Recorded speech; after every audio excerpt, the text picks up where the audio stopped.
Hey guys, sorry this video is late. I wasn't feeling well yesterday, so went to bed early and I was gonna make it earlier today. I just didn't get around to it. That and there really isn't much to update. Like I've said before, I think I'm going to on Saturdays do kind of updates on the weight loss journey. This week shouldn't or isn't really a huge update, like I just said. Monday, I did call the doctor's office. They said they had to verify with my insurance, but they had the referral and everything, and they get it back to me. I didn't hear anything back, and yesterday I called again to see what was going on, and they said they still hadn't gotten around to doing the verification, which is a little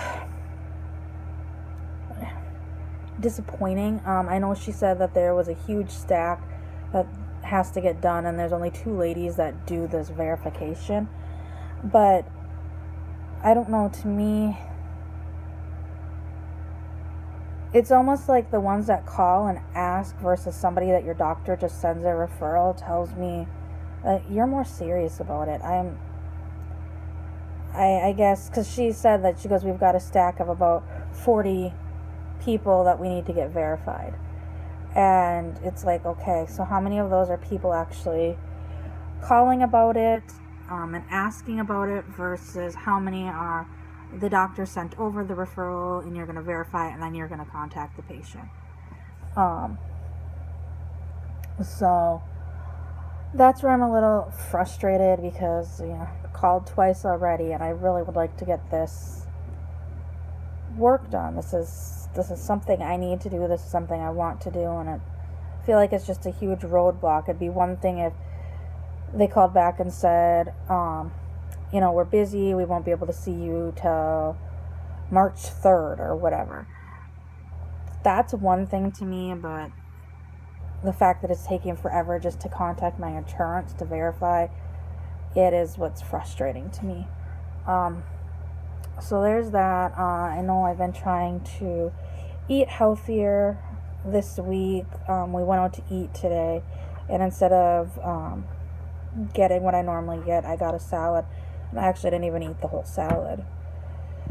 So I'm trying to make better choices food-wise, but that's pretty much all where I'm at with this journey. I contemplated doing the whole this is how much weight I've lost. I may say get into how much poundage I lose, but not my actual weight. But I need to, I personally think, I know that the doctor's scales say one thing and the scale at home says another thing, so I think when I get my appointment with the doctor, I am going to that day, that week when I do that update, I will do my starting weight. That way I know where I've gone, but I'm not gonna say what my weight is. That to me is just a personal thing that I don't want to divulge. Other than that, the other update I have is on my dad. I've had a few people ask about him. And the end of November,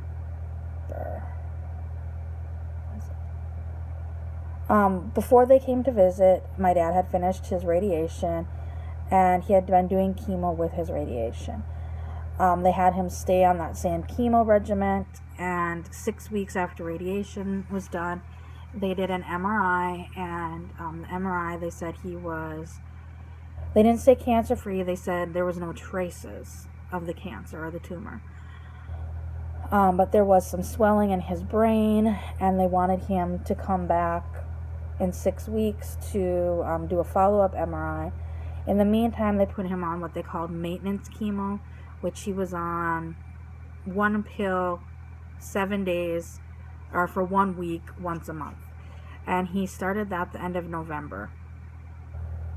And so this week was his follow-up to the MRI, and unfortunately, the tumor started growing back. So the radiation doctor at this point doesn't want to do any more radiation. He's sending my dad back to the surgeon. It's still small at this point, and it's small at this point, and he said it's still operable. My dad's willing to go see the surgeon again, but at this point he said, unless they absolutely, that's my only choice, I don't want to do surgery again. And they did also recommend, instead of doing, because he's been taking the chemo pills, is doing the injections of chemo, which he's agreed to do that. So they're hoping, he sees the neurosurgeon, I believe, this week. He saw on Thursday, he saw his radiation doctor who did the follow-up MRI, and that's when he found out he had the cancer came back. And then on Friday he had an appointment with his chemo doctor, and the chemo doctor recommended switching to the injections of chemo versus the pill form, which my dad, starting out with this whole thing, initially said he wouldn't do injections, he would only do the pill. So it's like he wants to fight it on one hand, but on the other hand, he's got his limits. He is going past his limits from what he initially said to start out with last year, where last year he said he wouldn't do chemo, he wouldn't do radiation, period. Where he's obviously done chemo and radiation, and well, the radiation worked. The doctor said that they're not sure if the swelling was just hiding traces of it or what exactly it was. So if you could just keep my dad in your thoughts. So, you know, we're still trying to process this. I'm trying to process the whole situation with my dad, and then on top of it, dealing with my mom, because my mom is in denial about all of it. She's been in denial since the beginning, and I'm trying to get her to make these. I want her not, how to word it so it's not sound like I'm forcing her. I want her to think about this, and I want her to start making decisions now for the what ifs. Because I know my mom, in crisis, my mom panics. And then she shuts down. And then nothing gets accomplished. Being they live up there and I live down here, I'm like, I can't help you then. You know, if something happens to Dad, I go, I can't. There's nothing I can do. Because you will be there and I will be here. You know, you need to think of what your next steps are going to be. So that's where, I mean, I had to get tough with her, and then she kind of got mad at me about it, and I'm like, you can be mad at me, Mom. But the thing that rolls down to it is, when something happens to Dad, you'll be mourning and dealing with that, yes. But now I need to deal with you, and it's only me. I'm an only child. Nobody else. I don't foresee your siblings helping. And she's like, well, what do you mean? And I go, your sister will show up for the funeral. She'll walk in acting like she's going to be the one taking care of you, and she's the great, wonderful, swoop in to save you sister. And I go, once the attention of that is done, she will fly back to where she's from, and you might get a phone call. As well as while she's here, what she'll do is she'll be acting like she's the great, wonderful sister to everybody else, but behind doors, all she's going to be doing is criticizing. And I said, and that's not what you need at that point. I go, second of all, I go, your one brother lives down here, and I can see him and his wife showing up for the funeral just to show face. And her other brother, I go, you used to have a good relationship with him, but I don't really foresee much from that either. So that's where I'm like, you can't count on that. And she's like, oh, but we've got friends, so many friends and family here. I know they'll help me. I'm like, you can't count on that either. 6 years ago, yes, 6 years. I'm trying to, no, 7 years ago. Yeah, 7 years ago.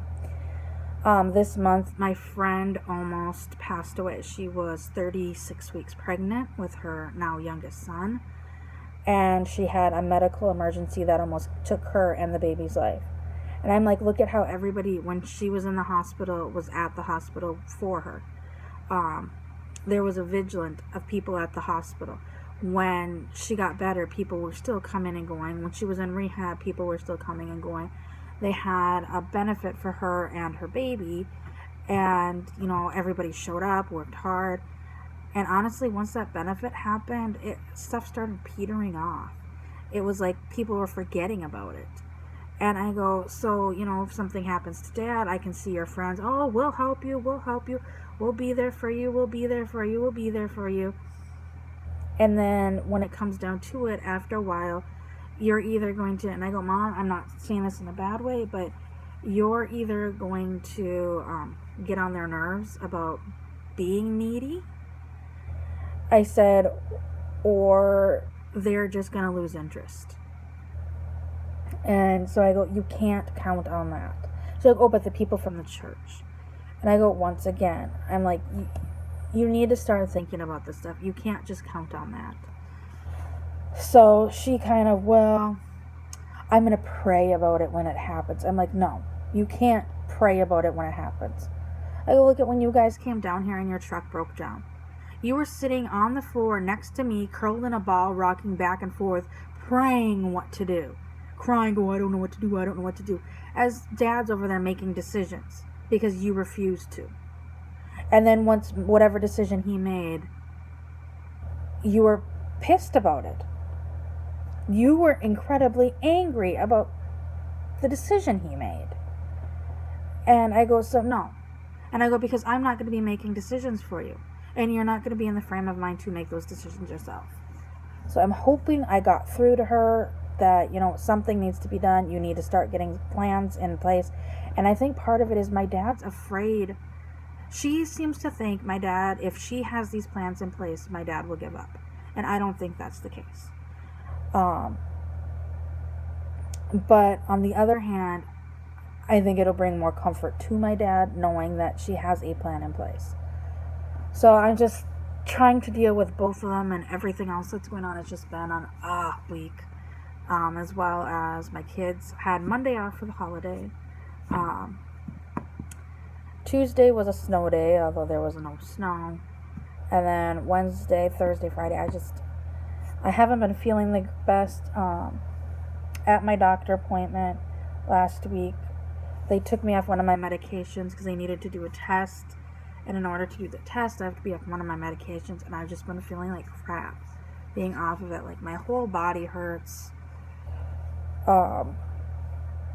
And it's almost like when is it going to be, like, literally I'm counting down the days so I can start taking those pills again, because it's hurt, it's pain.